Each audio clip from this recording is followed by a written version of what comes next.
भगवान की, चिंतामणि पार्श्वनाथ भगवान की, वर्तमान शासनक भगवान महावीर स्वामी की, संत श्रमणी आचार्य देव विद्यासागर जी महाराज की, अध्यात्म श्रमणी आचार्य समय सागर जी महाराज की, परम पूज्य महामना मुराद प्रमासागर जी महाराज की जय जय जय, परम पूज्य संधान सागर जी महाराज की, मनोज मुनि संघ की, अहिंसामयी जैन धर्म की।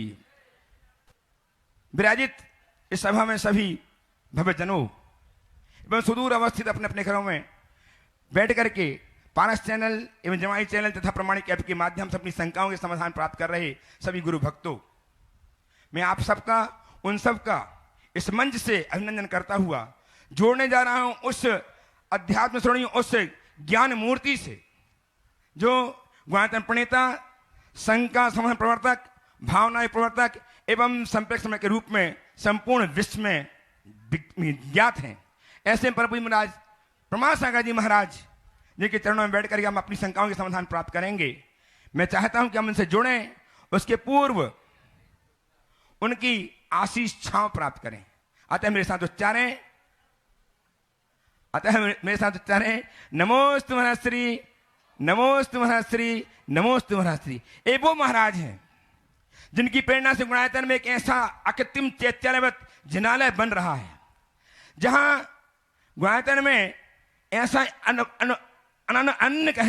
अनन्य न्यास तैयार हो रहा है जिसे देख करके आप हम सब अद्भुत आश्चर्य से भर जाएंगे। ऐसे गुणायतन प्रणेता परम पूज्य गुरुदेव प्रमासागर जी महाराज की सन्निधि में बैठ करके हम शंकाओं के समाधान प्राप्त करने जा रहे हैं। मैं आप सबकी ओर से, अपनी ओर से परम पूज्य संसार महाराज के श्री चरणों में निवेदन करता हुआ कि गुरुदेव हमें गुरुदेव गुरुमुख से हमारी शंकाओं के समाधान प्राप्त करने के कारण बने। नमोस्तु महाश्री, नमोस्तु नमोस्तु नमोस्तु। और इस पावन धरा पर आज के संकट समाधान का सत्र अपन प्रारंभ करें। और यहाँ पर देख रहा हूं बहुत ही अच्छे से उत्साह और उमंग के साथ में भावना युक्त का जो प्रशिक्षण शिविर चल रहा है, और इसमें दूर दूर से आप लोग यहाँ पर आकर गुरु से उन सूत्रों को आत्मसात कर रहे हैं जिन सूत्रों के माध्यम से आप अपना तो कल्याण करेंगे ही, साथ में ही उनका भी कल्याण करेंगे जो आपके संपर्क में आएंगे, और उनके कल्याण के साथ में ही आप यह भावना भाएंगे। क्योंकि यह भावना योग केवल मात्र एक किसी जाति, पंथ, समुदाय या किसी से संबंध नहीं, यह तो पूरे विश्व के लिए जो वसुदेव कुटुंबकम की जो भावना थी वही पुनः यहाँ स्थापित हो जाएगी। और सर्वे भवन्तु सुखिनः है, सर्वे संतु निरामया, ऐसी जो उठती है वह फिर चरितार्थ होगी। अपन चलते हैं गुरु चरणों में, और आपका यहाँ के प्रश्न लें उससे पहले बंधुओं, आज पूज्य महाराज श्री चरणों में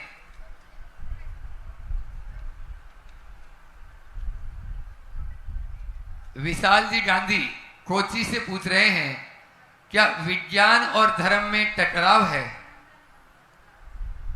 न विज्ञान और धर्म का आपस में कोई टकराव नहीं। टकराव विज्ञानी और धर्मी के बीच भले हो जाए,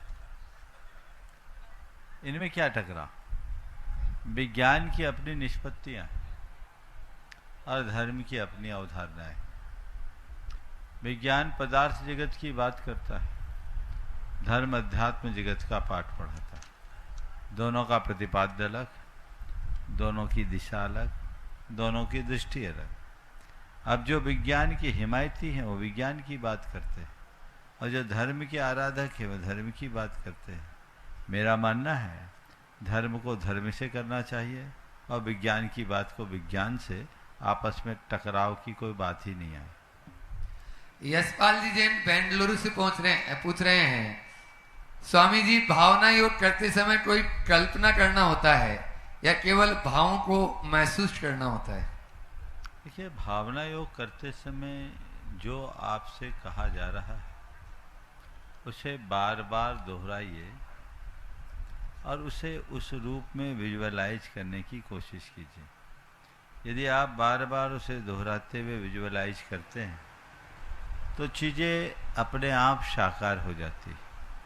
इसमें किंचित कल्पना है, लेकिन कल्पना सब कुछ नहीं, ये एक अनुभूति है। उस अनुभूति के तहत आप काम कर सकते हैं।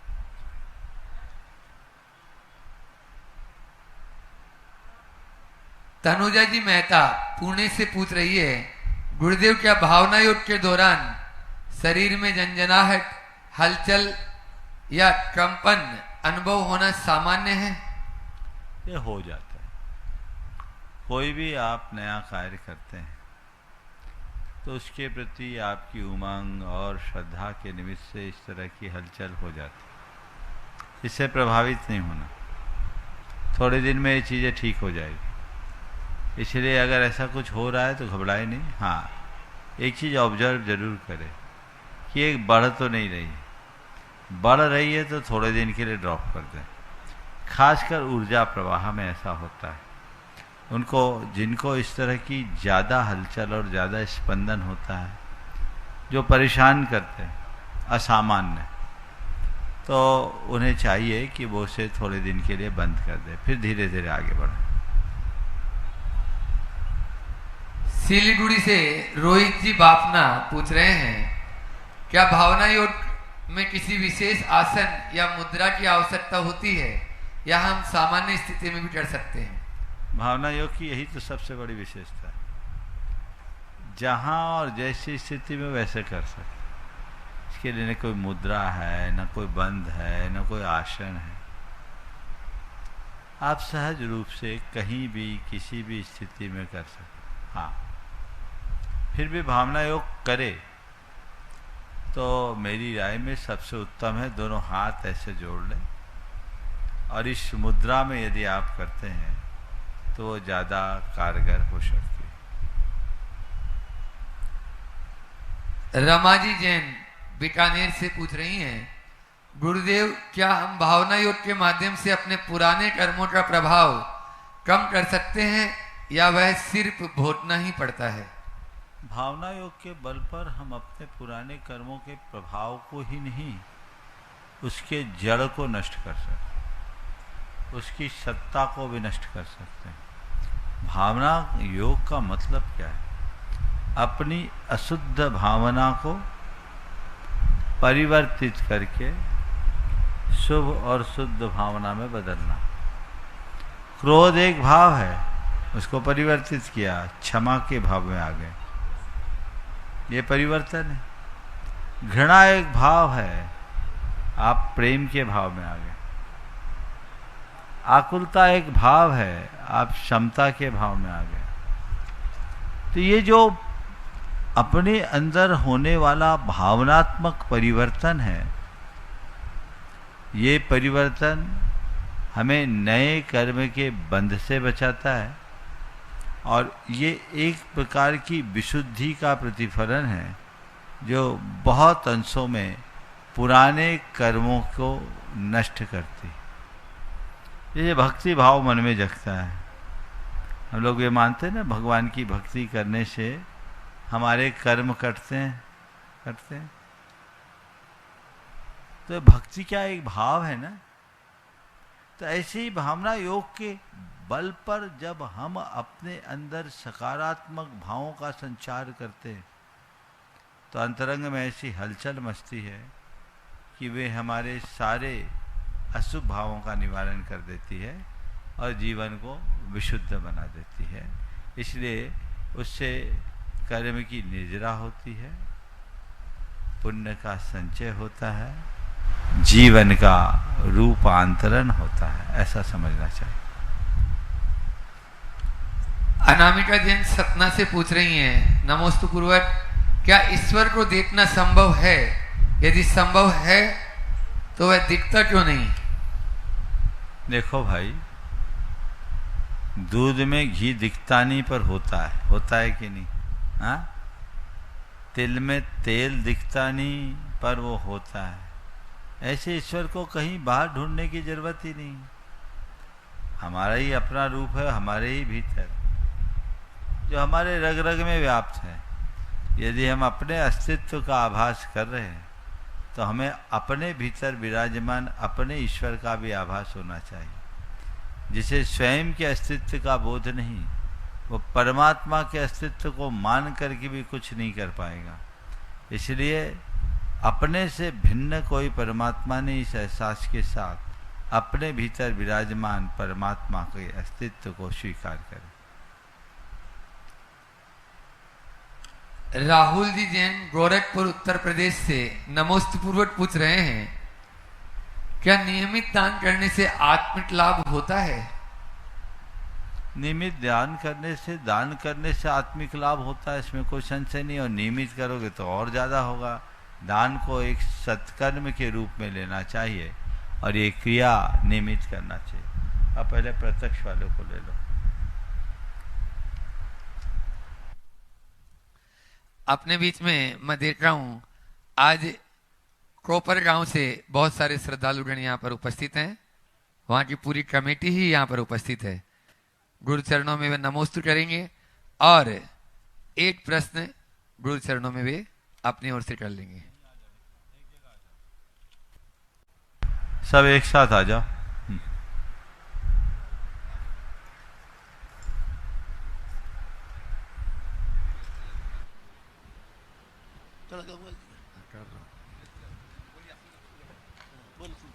पूज्य गुरुदेव के चरणों में समस्त कोपरगांव समाज की ओर से बारंबार नमस्तु नमस्तु नमस्तु।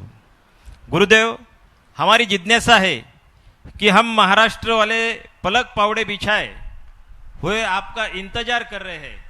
हम समाज वाले ऐसा क्या पुरुषार्थ करें जिससे कि आपका चातुर्मास एवं सेवा का अवसर पूरे महाराष्ट्र को और उसमें ही कोपरगांव वालों को मिले, ऐसी भावना आपके चरण में रखें। नमस्ते महाराज जी, नमस्ते। बहुत अच्छे भाव आपने प्रकट किए हैं। महाराष्ट्र हम भले ना गए हों, लेकिन महाराष्ट्र निरंतर जुड़ा हुआ है और महाराष्ट्र से बहुत सारे लोग आते हैं। शिविर में भी महाराष्ट्र के काफ़ी लोग हैं। भावनाएं आप लोगों की बनी रहती है, ऊपर नीचे दोनों जगह है। निश्चित कहीं ना कहीं कोई ना कोई अंतराय तो आड़े आ रहा है। भावना भाई है कि वो अंतराय जल्दी टले और आपकी भावना साकार हो। बहुत बहुत नमस्ते महाराज जी, नमस्ते। एक बार जोरदार ताली बजा दीजिए। नितिन जी कासलीवाल, सिकंदर जी लोहाड़े, विजय जी कासलीवाल और पूरी टीम के साथ ये आज गुरु चरणों में आए हैं। और अपने बीच में राजेश कुमार जी लालगाठी और सवाल जो शिविरार्थी हैं। सवाल कर। हाँ, एक सवाल। महाराज जी, भरत चक्रवर्ती के जो 923 पुत्र थे, जो नित्य निगोद से आकर उन्होंने मोक्ष की प्राप्ति की, ऐसा क्या कारण रहा होगा कि वो निगोद की पर्याय धारण की थी और निगोद से आके दूसरे ही भाव में वो मोक्ष को चले गए? इसी को कहते हैं भवितव्यता। उनकी भवितव्यता अच्छी हो गई, वे पार लग गए। तो जब जीव की भवितव्यता अच्छी होती है, सारे निमित्त स्वाभाविक रूप से मिल जाते हैं। नमोस्तु महाराज, नमोस्तु। राजेश कुमार जी जैन लालगाठी वे अपना प्रश्न गुरु चरणों में करें, जो शिविरार्थी भी हैं। और उसके बाद में तैयार रहेंगे अपने बीच में दिल्ली से मनोज जी जैन यहाँ पर उपस्थित हैं। नमोस्तु महाराज। कभी भारत अखंड भारत हुआ करता था, विश्व गुरु हुआ करता था। वो भारत की सीमाएं पर्शिया मतलब ईरान, इराक, अफगानिस्तान, पाकिस्तान और बांग्लादेश तक फैली हुई थी। लेकिन भारत पर आक्रांताओं ने आक्रमण किया, अंग्रेजों ने आक्रमण किया। देशद्रोह और राजद्रोह के कारण हम अपनी सीमाओं को खोते चले गए। आज हम एक लघु भारत हैं। हम ऐसा क्या करें, हम पुनः अपनी सीमा को बनाएं और पुनः विश्व गुरु कहलाएं, क्योंकि आज हमारे पास टेक्नोलॉजी है, जनशक्ति है, बढ़िया अच्छी अनुशासित सेना है और एक स्थिर सरकार है। नमस्ते महाराज। आपने जो सवाल किया है ये विस्तारवाद की बात करता है। कहने और सुनने के लिए बहुत अच्छा है। हर भारतवासी को ऐसा सुनने में बहुत अच्छा भी लगता है और ये कल्पना करके सबको आनंद आता है कि काश हम अखंड भारत या आर्यावर्त की कल्पना को साकार करते हैं। लेकिन आप इस बात को अच्छे से समझ लें कि ये सब करने में बहुत खून खच्चर होने वाला है और होना जाना भी नहीं। हम इसका एक दूसरा विकल्प बना सकते हैं, वह विस्तारवाद की जगह व्यापक दृष्टि। हम देश की सीमाओं को भले न विस्तारें, पर देश के प्रभाव को तो विस्तारित किया जा सकता है और हमें उसी दिशा में काम करना चाहिए। भारत को अपनी शक्ति और संसाधन का ऐसे रचनात्मक दिशा में प्रयोग करना चाहिए कि पूरा विश्व भारत के शरणागत हो जाए, पुनः विश्व गुरु बन जाए। पूरा विश्व भारत के शरणागत हो। आप केवल सीमांत देशों की बात कर रहे हैं, या मैं तो समग्र विश्व की बात करता हूं। क्या होगा हम अपनी सीमा का विस्तार कर देंगे। सबसे अच्छा तो ये होगा कि हम भारत की सीमा भले न विस्तारें, पर सारे विश्व के हृदय में भारत को स्थापित करने का प्रयत्न करें। विश्व गुरु बनाने का यही उपक्रम होगा। उसके लिए वैसी ही रणनीति, वैसी ही कार्य योजना और वैसे ही प्रयत्न करने होंगे। लक्षण तो दृष्टिगोचर होने लगे हैं और यदि ये सब चीजें घटित होती रहे तो मुझे लगता है कि भारत शीघ्र ही अपने पुराने गौरव को फिर से प्राप्त करेगा और वह विश्व गुरु कहलाने का अधिकारी बन सकेगा। नमोस्तु। बंधु अपने बीच में मनोज कुमार जी मुखर्जी जैन पूरे परिवार के साथ में ही हैं, दिल्ली से BSNL के।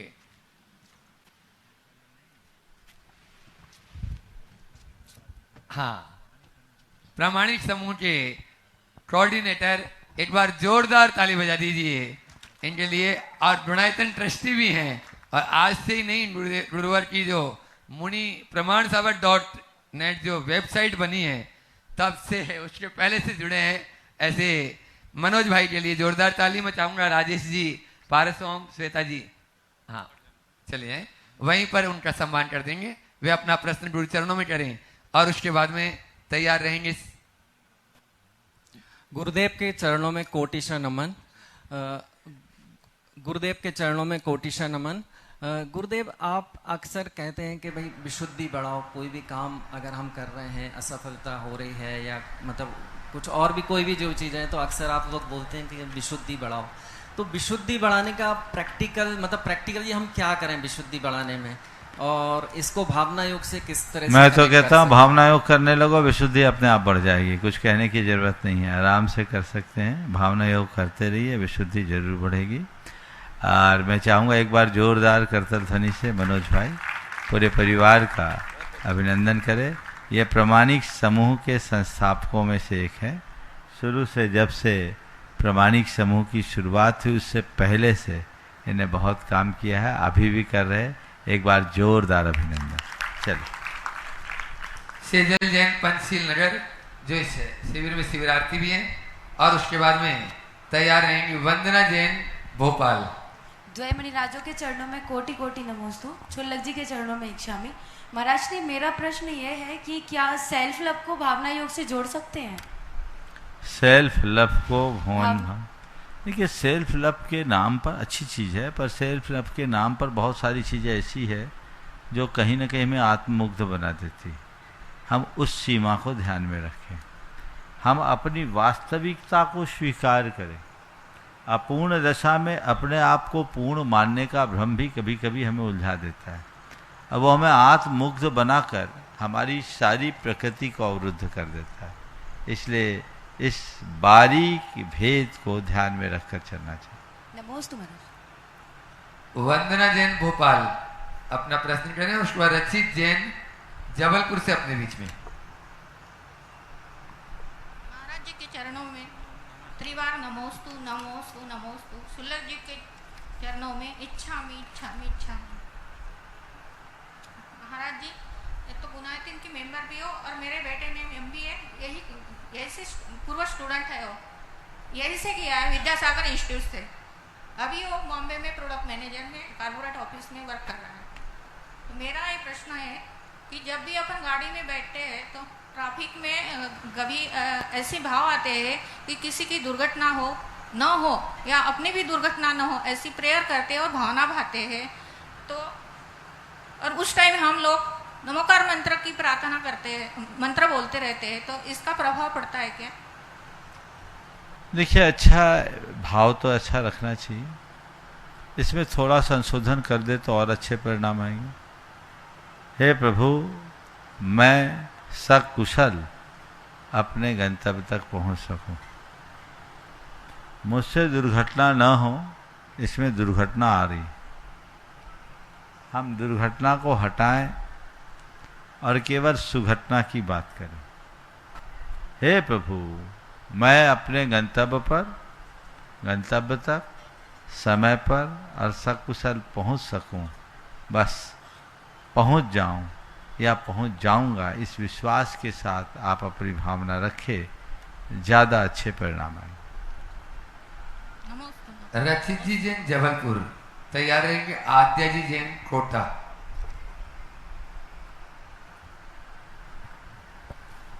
दुईमिनी राजों के चरणों में नमोस्तु नमोस्तु नमोस्तु। पहले से माइक धीरे आ गया। हाँ, क्षुल्लक महाराजों के चरणों में एक शामी एक शामी एक शामी। ओम। हे महाराष्ट्री, विद्यार्थी जीवन में उतार चढ़ाव चलते रहते हैं, तो भावना योग की कौन सी कमांड से अपना प्रोत्साहन बनाए रखें? बहुत अच्छा सवाल है। बहुत जल्दी विद्यार्थियों के लिए ही एक संपूर्ण भावना योग मिलने वाला है, और वह एक विद्यार्थियों के लिए जो आवश्यक और अपेक्षित है वो सब चीज़ें उसमें समाहित होगी, जरूर लाभ। नमस्ते। आद्या जैन कोटा, और उसके बाद में नहीं है, कोटा वाले नहीं। हाँ, सुनील जी पब्लिशर्स लाल घाटी, वे अपना प्रश्न करें और उसके बाद में तैयार रहेंगी। ओ, आपको पूछना है क्या? दे दो, बोलो, अपना नाम बोल के बोलो। महाराज जी के चरणों में कोटि कोटि नमन। महाराज जी, मैं अंकुश कुमार जैन लोधीखेड़ा ग्राम से आया हूँ, जिला छिंदवाड़ा का रहने वाला हूँ। मैं एक सिर्फ छोटी सी बात ये पूछना चाहता हूँ कि हम अपने व्यापार में और जो सामान्य कर्म कर रहे हैं, हम लोग निजी रोजमर्रा के सांसारिक कार्य कर रहे हैं, इसमें हम कर्म के साथ में धर्म कैसे ला सके कि हम अपना जीवन सुधार सके, क्योंकि हम लोग सब जनरली बिजी रहते हैं अपने परिवार में और अपने सांसारिक जीवन में। पहला काम इतना करो कि अधर्म नहीं करेंगे। जी महाराज, अधर्म से बच जाओ, पहला धर्म तो तुम्हारा यही हो जाएगा। लेकिन महाराज जी, के बाद धर्म कैसा कर सके हम, जैसे दुकान में इसमें बता रहा हूँ। अधर्म नहीं करना सबसे पहला धर्म है। एक तरफ तो तुम धर्म करो और दूसरी तरफ अनीति और बेईमानी करो, सब किया कराए पानी जाए। तो तुम धर्म कर सको या न कर सको, ये दूसरी बात है। अधर्म से बचना अपना पहला धर्म, समझ गया? अब धार्मिक क्रियाओं का जहाँ तक सवाल है, जिनको समय की कमी है, घर से दुकान जाते हो ना, जितनी देर उतनी देर मौन ले लो और रास्ते भर नमोकार जपते हुए चले जाओ, तो भगवान की प्रार्थना करते जाओ। मॉर्निंग वॉक करते हो तो उतनी देर घूमते घूमते कोई अच्छी बात सुन लो, प्रवचन सुन लो, भावना योग कर लो, नमोकार जप लो, कुछ भी कर लो। धर्म करने में कहीं बाधा नहीं। जितनी देर दुकान में कोई ग्राहक ना हो, 24 घंटे तो ग्राहक नहीं आते, तो देखो जब तक ग्राहक नहीं है तब तक भगवान से बात कर लो, आ जाए तो निपट लेना। कर सकते कि नहीं? कर सकते महाराज जी। लोग बैठ करके समय काटते हैं, कर्म काटने का भाव नहीं रखते। अगर कर्म काटने की दृष्टि आ जाएगी तो ये सारे भाव स्वतः प्रकट हों। महाराज जी, मैं आपके चरणों में एक छोटा सा भजन प्रस्तुत करना अभी चाहता नहीं। हूं। 2 सेकंड का। अभी सुनील जी पब्लिशर्स भी अपना प्रश्न करें और उसके बाद में तैयारी सीमा मनोज जी जैन राजनांदगांव से अपने बीच में जो शिविरार्थी हैं। परम पूज्य मुनिश्री प्रमाण सागर महाराज जी के चरणों में त्रेवा नमोस्तु। मुनिश्री संधान सागर महाराज जी के चरणों में नमोस्तु। क्षुल्लक महाराज जी के चरणों में इच्छामी। कांच पर यदि पारा चढ़ा दो तो आईना बन जाता है, और किसी को आईना दिखा दो तो उसका पारा चढ़ जाता है। महाराज जी सर से लेकर पांव तक और पांव से लेकर सर तक इस 10 उंगलियों में आकर पूरा शरीर समा गया है। इसमें एक छोटी सी वस्तु है, सर से लेके पांव तक और पांव से लेके सर तक एक 10 उंगलियों में शरीर समा गया है। 10 उंगलियों में शरीर समा गया है। 10 उंगलियों में, हाँ। 10 उंगलियों में शरीर समा गया है। उसमें भी एक छोटी वस्तु है हाथ में, और उसमें भी एक छोटी वस्तु है। बहुत अच्छे से अच्छा भरा उसमें, और बहुत अच्छा भरा है, और बुरे से बुरा भरा है। इतना बुरा है कि लोग बाग अच्छे को छोड़ देते हैं और बुरे को मान लेते हैं। महाराज उसे कहते हैं मोबाइल, जो हमारी संवेदना को भी निपटा रहा है, हमारे संस्कारों को भी निपटा रहा है, और हमारी जो नई पोत जो आ रही है बच्चों की, उसको भी निपटा रहा है। महाराज भावना योग में या 1 घंटे के लिए मोबाइल कैसे छोड़ें, ये आपके माध्यम से कि मोबाइल का उपयोग छोड़कर सदुपयोग कैसे हो, बस महाराज ये मेरा एक प्रश्न है। बहुत अच्छा सवाल है और बहुत अच्छी प्रस्तुति है। अच्छा सवाल तो कोई भी करता है, लेकिन अंदाज अच्छा होना, और ये सुनील की विशिष्ट पहचान। बहुत दिन बाद इनका नंबर लगा है। आपने जो सवाल किया है कि मोबाइल के प्रति हम जागरूकता कैसे लाए, देखिए सबसे पहले हमें पहला काम करना चाहिए औचित्य का बोध जगाने का। कोई भी साधन हमारे लिए कितना उपयोगी है और उसका आलंबन कहाँ तक उचित है, उचित अनुचित का बोध बालपन से ही मन मस्तिष्क में अंकित करना चाहिए। जब हम वैसा बोध जगाते हैं तो चीज़ें हमारे अनुकूल होने लगती हैं और फिर व्यक्ति के मन में ही नहीं जाता। जैसे एक व्यक्ति को, खासकर एक जैन बच्चे को, बचपन से ही मद्य मांस मधु के परहेज की बात सिखा दी जाती है, तो वैसी परिस्थितियां निर्मित होने पर भी वो उससे दूर रहता है, क्योंकि वो उसकी धारणा है कि मैं इसे छोड़ चुका हूं, ये मेरे लिए उपयुक्त नहीं है ना। ठीक है।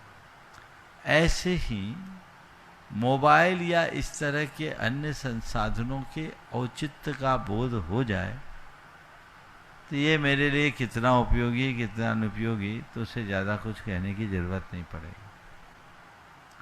आपने पूछा अब ये चीज़ें जिसको सिखाई नहीं गई वो क्या करे, और मोबाइल के दुरुपयोग करने वालों में बच्चे नहीं बड़े भी हैं, तुम जैसे लोग भी होंगे। एक बार तो एक ने कहा, एक 5 साल का बच्चा था, उसकी परदादी थी 82 साल की, और उसने 82 साल की, और अभी भी 2019 की बात बता रहा हूँ मैं, तो 6 साल और हो गए तो 88 हो गई होगी। बोले महाराज जी हमारी अम्मा है, रोज इंस्टाग्राम फेसबुक और व्हाट्सएप में फुल्ली एक्टिव रहती है, 82 ईयर की, और अच्छा समय बिताती। तो ये बीमारी बड़े बूढ़े बच्चे सब में है। कई लोग तो इसके एडिक्ट हो गए। उस एडिक्शन से बचने में भावना योग कारगर हो सकता। उसके लिए क्या करें? उसके लिए हमेशा एक बात दोहराएं, मुझे वही देखना है जो मेरे काम का है। क्या करना? मुझे वही देखना है जो मेरे काम का है। बस ये बात बार बार दोहराएं, जो काम का है मुझे वही देखना, ये नहीं कि जो काम का नहीं उसे मुझे नहीं देखना। मुझे वही देखना है जो मेरे काम का है, जो मुझे वही देखना है, मुझे वही देखना है जो मेरे काम का है। यदि ये बात बार बार दोहराएं तो चीज़ें बदलेगी, और ऐसा हुआ है। मैंने अनेक बार इसका उल्लेख भी किया है। पूर्ण एडिक्ट लोग भी बचे हैं। तो अपने हिसाब से आप तय कीजिए कि मुझे किस चीज़ का कितना उपयोग करना है। बच्चों से जो अपेक्षा रखते हैं, बड़े यदि उनके सामने अच्छा आदर्श उपस्थित करें तो और ज़्यादा अच्छा परिणाम आएगा। इसलिए बच्चों के साथ बड़े भी इसका ध्यान रखें। नमस्ते महाराज। सीमा मनोज जी जैन राजनांदगांव और उसके बाद में श्वेता जी जैन इंदौर। आद्या जैन का सवाल छूट गया था। अच्छा, ये बच्ची कहाँ चले गई थी? बोलो। नमस्ते महाराज जी, नमस्ते महाराज जी, नमस्ते महाराज जी। महाराज जी, मेरी जिज्ञासा है कि हमारे माता पिता कहते रहते हैं पाठशाला जाओ, पाठशाला जाओ, पाठशाला जाओ, तो इससे उनका और हमारा क्या फायदा? इससे उनका और हमारा क्या फायदा होगा? देखो, तुम पाठशाला जाओगे, अच्छी बातें सीखोगे, अच्छे संस्कार पाओगे तो तुम्हारा जीवन अच्छा होगा कि नहीं होगा? होगा। इसका फायदा तुमको मिलेगा कि नहीं होगा? मिलेगा। और किसी के बच्चे अगर अच्छे बनेंगे तो माँ बाप को खुशी होगी कि नहीं होगी? होगी। तो उनको फायदा होगा कि नहीं होगा? होगा। तो अब क्या करोगी? आप क्या करोगी बोलो? पाठशाला जाऊंगी। जाओगी पक्का? चलो। सीमा मनोज जी जैन राजनांदगांव है। दुई मुनिराजों के चरणों में त्रिबार नमोस्तु। सभी क्षुल्लक महाराज जी को इक्षामी इक्षामी इक्षामी। महाराज जी, आज सुबह के सत्र में न्यूरोसर्जन डॉक्टर सचिन जैन जी ने हमें 3 बिंदुओं पर भावना योग को और विज्ञान को जोड़ करके बताया था। वो बिंदुएं थी एमिगडाला, हाँ। और फ्रंटल कॉर्टेक्स, हाँ। और इनफ्रंटल कॉर्टेक्स है। इन 3 बिंदुओं को हम और अच्छे से समझना चाहेंगे ताकि सबके जहन में ये बात अच्छे से बैठ जाए, ताकि हम लोगों को भी समझा सकें। देखो, सुबह मैंने इस पर काफी विस्तार से चर्चा की। अभी के सत्र में महाराज जी भावना योग की जो प्रक्रिया है, यह कोई सामान्य क्रिया नहीं, यह एक ऐसी साधना है जिसकी सुदृढ़ दार्शनिक और आध्यात्मिक पृष्ठभूमि तो है ही, वैज्ञानिक, मनोवैज्ञानिक और सबल तार्किक आधार भी है। यह हमारे व्यवहारिक जीवन को नियंत्रित और विशुद्ध बनाने का सशक्त माध्यम भी है। भावना योग के विषय में हमारे ऊपर कैसे काम करता है, काफी काम हुआ है और मैंने भी कई बार बोला है। आज सुबह जो बात कही गई थी, जिसे हमने भावना योग की आने वाली पुस्तक में लिखा भी है कि भावना योग किस भांति काम करता है। हमारे मस्तिष्क की संपूर्ण जो संरचना है उसमें मुख्य रूप से 3 चीजें हैं: एमिगडाला, प्रीफ्रंटल कॉर्टेक्स और हिपोकैम्पस। ये हमारे मस्तिष्क के मुख्य 3 अंग हैं। इसमें सबसे पहला एमिगडाला, जो हमारे मस्तिष्क के अंदर बादाम जैसे छोटे से आकार का होता है, और इसमें हमारी जो मूल भावनाएं हैं वो सब समाहित होती है। डर, चिंता, अवसाद, ये जितनी भी नकारात्मक भावनाएं, और ये जब सक्रिय होते हैं तो ये सारी चीज़ें प्रीफ्रंटल कॉर्टेक्स से जुड़ती है।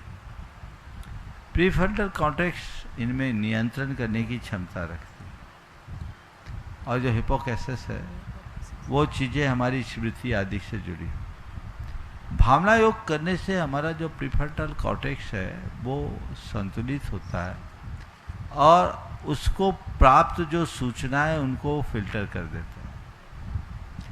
तो इससे हमारे अंदर भावनात्मक संतुलन उत्पन्न होता है, क्योंकि इससे हमारे अन्य जो जैव रसायन होते हैं वो भी विकसित होते हैं। हमारे शरीर के अंदर स्रावित होने वाले रसायनों का काम भी वैसा हो जाता है। तो उन सब चीज़ों को ये नियंत्रित करता है, संचालित करता है, और उसी अनुरूप काम होता है। तो मैं कह सकता हूँ कि भावना योग का जो सिस्टम है पूरी तरह वैज्ञानिक है। आधुनिक विज्ञान ने इसे पूरी तरह समझा है और व्याख्यायित भी किया है। इसलिए इन बातों को गहराई से समझना चाहिए। इसका संपूर्ण विवेचन आने वाली पुस्तकों में आपको प्राप्त होगा। नमोस्तु महाराज जी, नमोस्तु महाराज। श्वेता जैन इंदौर, वे अपना प्रश्न करें, उसके बाद में पूनम जी जैन पूना।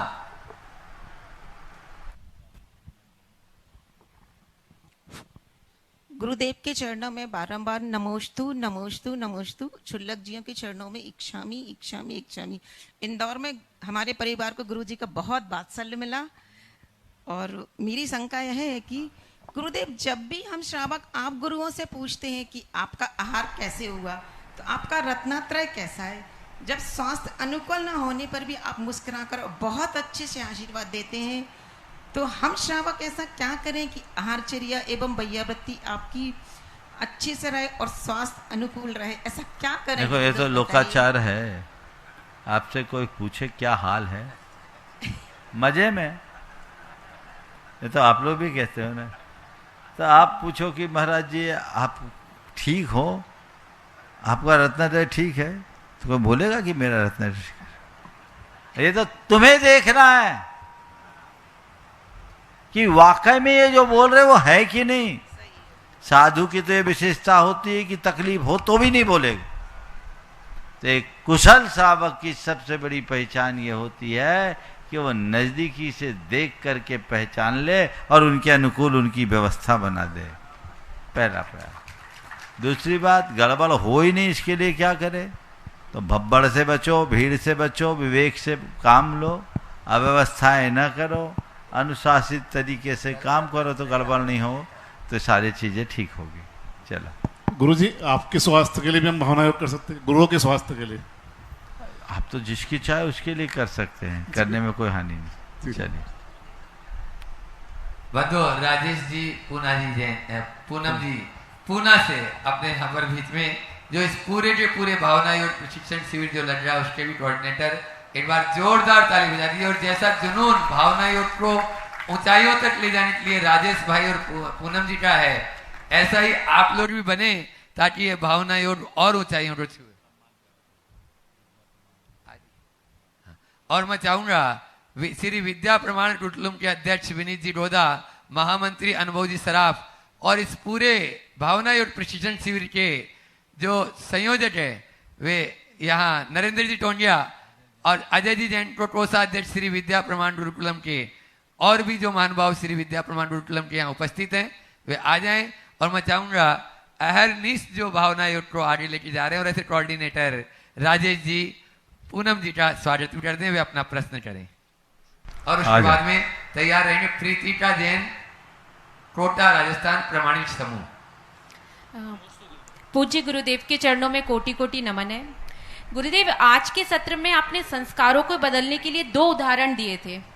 एक तो मिट्टी पर कुछ दिन चलने से पगडंडी का बन जाना और पानी मिट्टी पर गिरने से रास्ता का बन जाना। पर क्या गुरुदेव संस्कारों को बदलना इतना आसान है, या फिर कुएं से पानी खींचने की रस्सी से पत्थर पर धीरे धीरे ग्रूव को बनाना? तो संस्कारों को बदलने में लगने वाला समय किन बातों पर आधारित होता है गुरुदेव? देखिए, संस्कार बदल जाते हैं, मैंने ये कहा।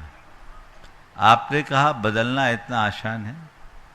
कुछ चीज़ें आसान हैं और कुछ चीज़ें जटिल। पगडंडी बहुत जल्दी बन जाती है, पर कुएं में सिल के निशान बहुत कठिनाई से बनते हैं। अलग अलग जगह रस्सी घूमने से रस्सी कटती है और एक जगह से रस्सी उतरती है तो सिल कटती है। बात को ध्यान रखो। एक ही रस्सी अलग अलग जगह से जाएगी तो रस्सी एक ही जगह से अलग अलग जगह से रस्सी जाए तो रस्सी कटेगी, और एक ही जगह से रस्सी जाए तो सिल कटे। आपकी भावनाएं यदि विखंडित होगी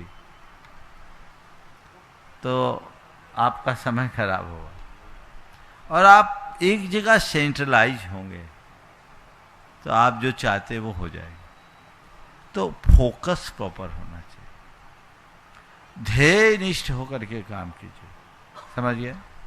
कुछ चीजें मैंने कहा कि पगडंडी बहुत आसानी से बन जाती है, तो जो हम अपने मस्तिष्क में न्यूरल पाथवे बनाते हैं वो थोड़े प्रयत्नों से बन जाता है।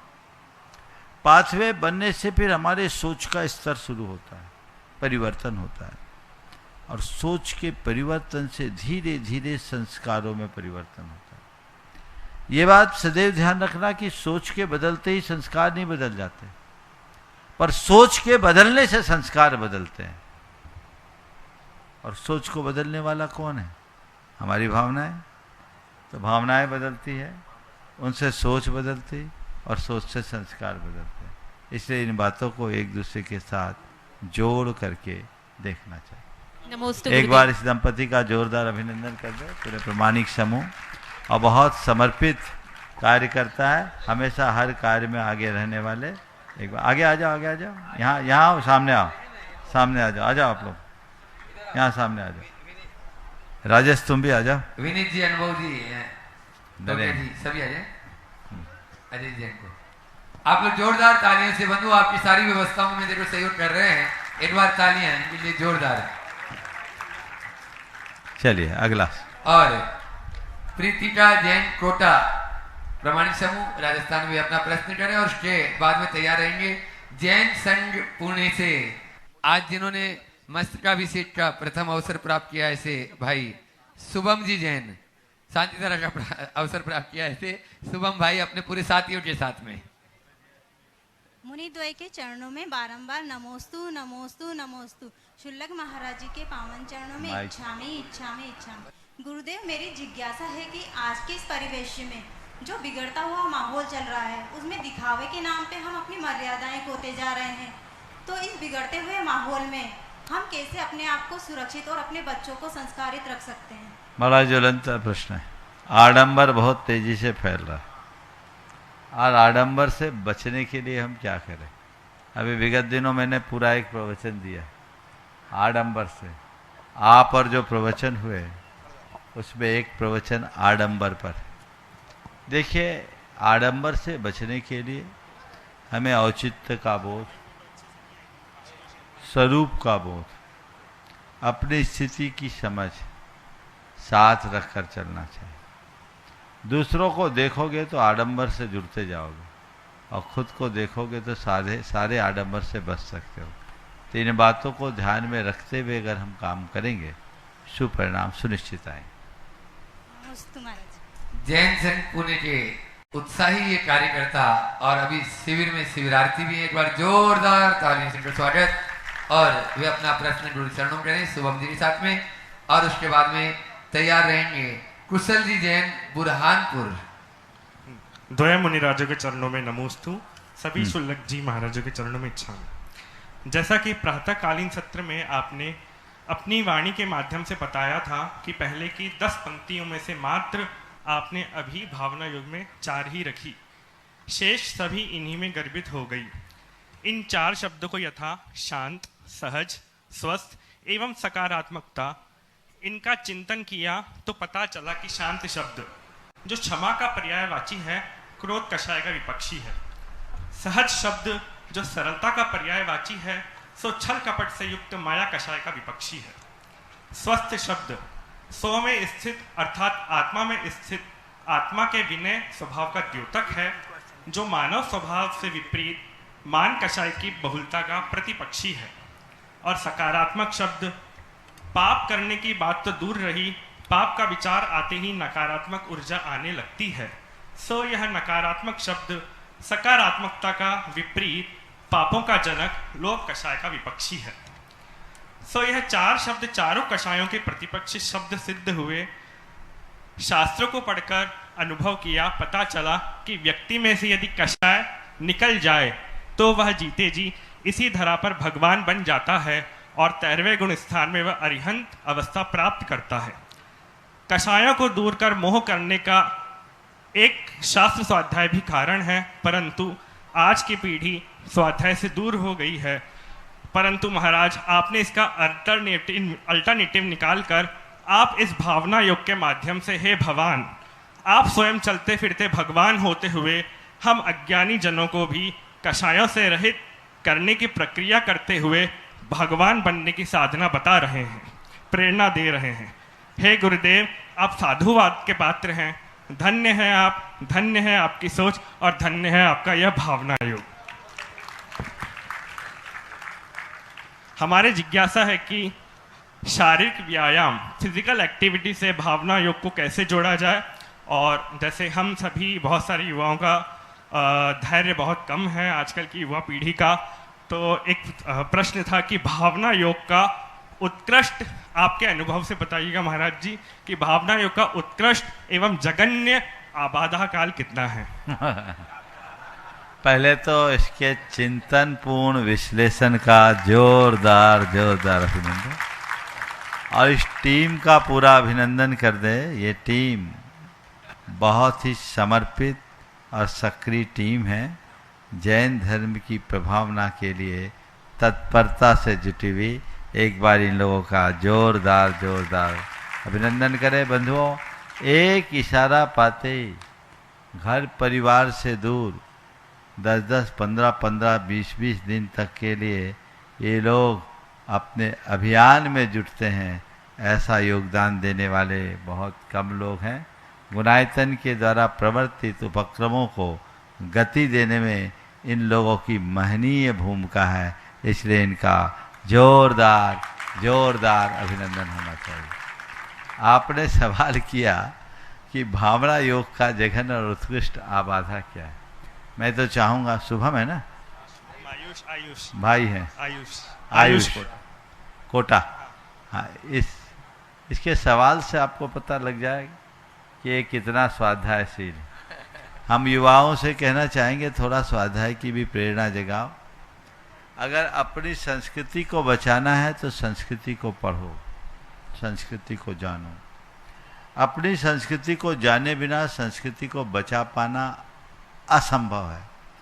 इसलिए आज जो युवा संस्कृति को आगे लेके चलना चाहते हैं, वे संस्कृति को पढ़ने का प्रयत्न करें ताकि संस्कृति को बचा सके।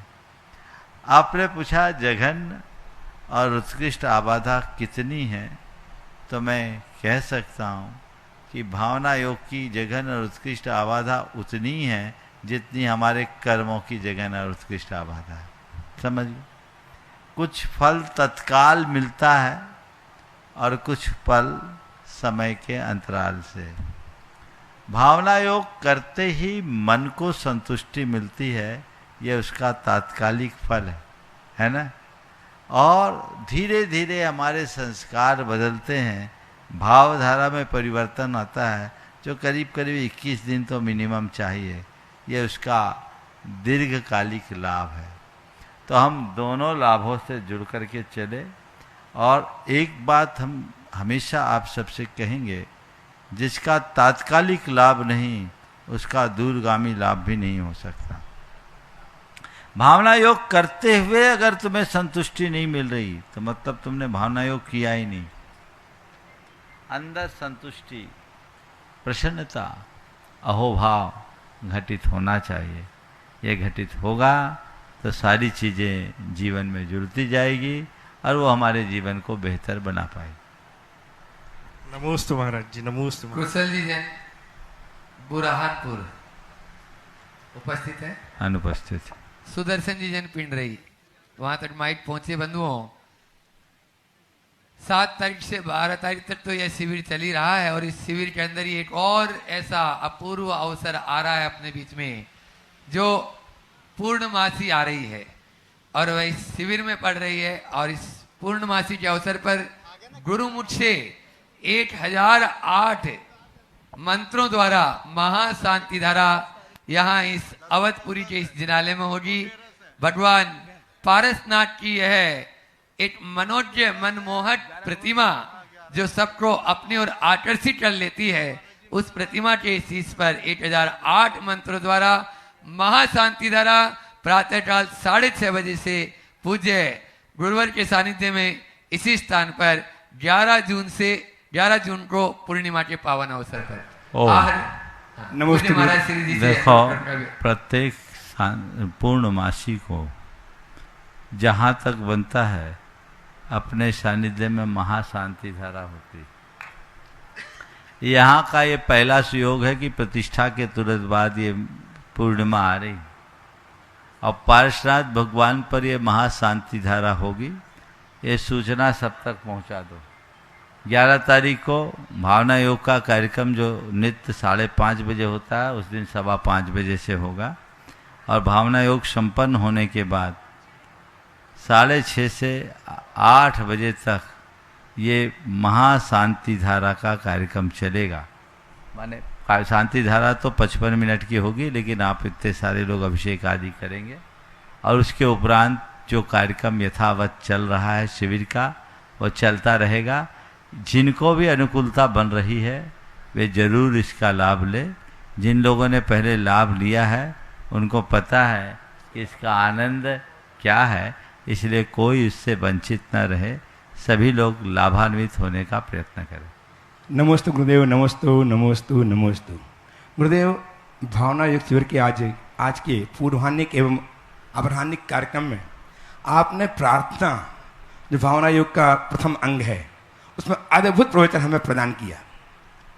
गुरुदेव, क्या ऐसा हो सकता है कि इस प्रार्थना अंग को हम नियमित करें? उसके लिए आप एक सुंदर सा गीत, प्रार्थना गीत बना करके हमें दें, जैसे हम प्रार्थना इस शिविर के प्रारंभ में गा सकें। और गुरुदेव एक ऐसा शब्द भी हमें दें जिससे हम सभी शिविरार्थी अपने आप आपस में वंदना प्रस्तुत कर सकें एक दूसरे के प्रति। ऐसा शब्द क्या संभव हो सकता है आपके माध्यम से? देखो भाई, आपने कहा है तो पहली बात जो आपने गीत की बात की वो मेरे मन में भी आया है, फैक्ट्री में चला गया है। हो सकता है कल सुबह तक आपको गीत भी मिल जाए। चल रहा है, कुछ पंक्तियां बन गई है।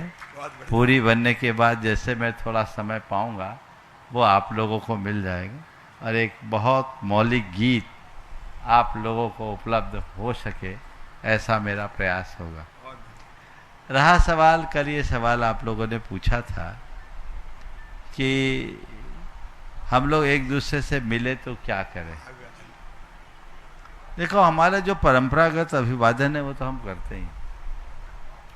ये एक सलाह दूंगा केवल भावना योग के अभ्यासियों के लिए, जहां भावना योग से जुड़े हुए, ध्यान से सुनो, जो भावना योग से जुड़े हुए हैं और जो भावना योग को फैलाने के लिए भावना योग के ध्वजवाहक बनना चाहते हैं, वे परस्पर में मिले, आपस में, बाकी सबसे नहीं, परस्पर में मिले। तो उनके लिए मैंने चिंतन करके एक शब्द सोचा है। वो शब्द है भावनम। भावनम। क्या बोलना है? भावनम। क्या बोलो? भावनम। दोनों हाथ जोड़ो, भावनम। भावनम। मैसेज भी एक दूसरे को दो तो भावनम, और ऐसे हाथ का आकार बना करके दे दो, भावनम। ये इसका मतलब हम भाव शुद्धि पर विश्वास करते हैं और हम भावनाओं का सत्कार करते हैं।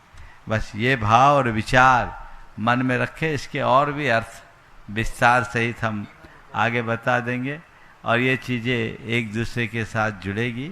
भावना योग के लिए बहुत सारी तैयारियां हो रही है।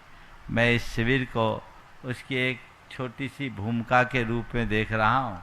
आने वाले 21 जून को अंतर्राष्ट्रीय योग दिवस है।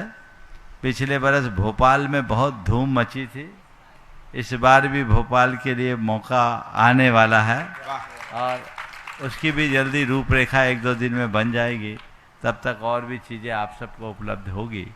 और मैंने सोचा है कि इस साल जितना बन सके भावना योग पर काम किया जा सके ताकि लोग उससे अधिक लाभान्वित हो सके। तब आज से आप लोगों को क्या बोलना है? भावनम। भावनम। भावनम। भावनम। समझ गए? हाँ, यह केवल भावना योग के प्रमोशन का एक माध्यम है ताकि लोग जान सके और आपकी एक पहचान बन सके। और एक सलाह और आप लोगों को दूंगा जो दोपहर में आप लोगों की तरफ से प्रस्ताव आया। अपने रिंग टोन में मंगल मंगल होए जगत में सब मंगलमय होए, मंगल भावना दे दीजिए। श्रेया घोषाल जी की आवाज़ में बहुत मधुर गायन है, वो सब जगह सुलभ है, आप उसको ले सकते हैं। और अगर आप रिंग टोन में डालें तो हर संदेश के पूर्व एक मंगल भावना लोगों तक पहुंचा सकते हैं। ये भावना योग की प्रभावना का भी आधार बनेगा और जैन अजैन सब के बीच एक अच्छा संदेश जा सकेगा।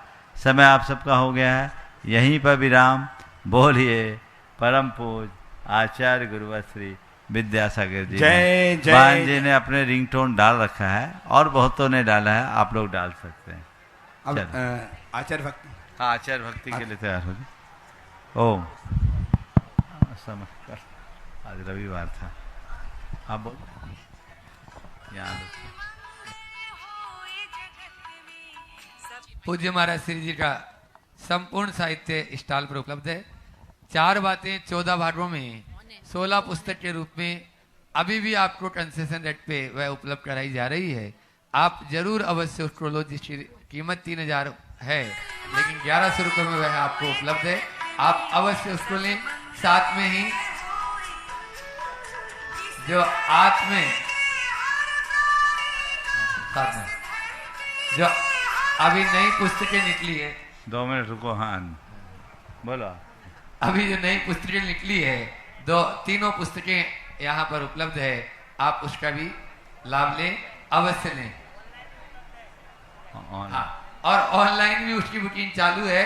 340 रुपए में 3 पुस्तकें आपको आत्म साक्षात्कार, भावना योग, आत्म साक्षात्कार का मार्ग, भावना योग, आत्म रूपांतरण का आप आत्म रूपांतरण का विज्ञान और भावना योग, नकारात्मकता का हल, ये 3 पुस्तक आप अवश्य लें। अब आचार्य भक्ति अपन प्राणी